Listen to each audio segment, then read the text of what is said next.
America சீனாவுக்கு வரி விதித்தும் பொருட்களுக்கு தடையை அறிவித்துவிட்டாலும் சீனாவை ஒரே முறையிலேயே புறந்தள்ள முடியாத நிலைமையில் இருக்கிறது.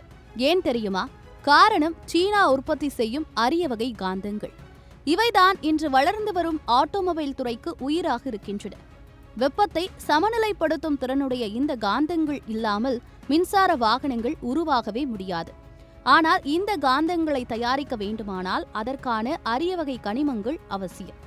இந்த கனிமங்களை எடுப்பதே ஒரு பெரிய சவால்தான்.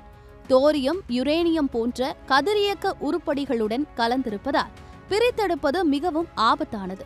உற்பத்தி செய்யும் நேரத்தில் பலத்த மின்சாரம், எரிபொருள் பல கட்டங்களை கடக்க வேண்டும். அமிலத்தில் கரைத்தல், வடிகட்டுதல், முன்னார் பகுப்பு என பல சிக்கலான செயல்முறைகள். இவை அனைத்தும் நச்சுக்கழிவுகளை வெளியிடும். அது நீர், காற்று, நிலம் என அனைத்தையும் பாதிக்கும். இதற்கேற்ப உலகில் பெரும்பாலான நாடுகள் இந்த வேலைக்கு முன்வர மறுக்கின்றன. ஆனால் சீனா மட்டும் இதனை செய்து கொண்டுதான் இருக்கிறது. பாவோடோ என்ற இடத்தில் உள்ள சுரங்கம் உலகில் மிகப்பெரிய அரிய கனிம உற்பத்தி மையம். அதனால் உலகத்தில் உற்பத்தியாகும் அரிய காந்தங்களில் 90% சீனாவிடம்தான் இருக்கிறது.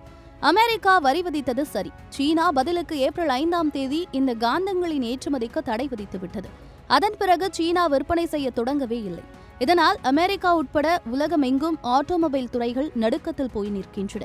இதை தவிர அமெரிக்கா சொந்தமாக இந்த காந்தங்களை உருவாக்க முயற்சி செய்தாலும் அந்த அளவுக்கு வருவதற்கு குறைந்தது 10 ஆண்டுகள் ஆகும். அதனால்தான் எப்போதும் வம்பு செய்த பிறகும் கடைசியில் சீனாவிடமே அமெரிக்கா வந்து உடன்படிக்கையில் முடிக்கிறது.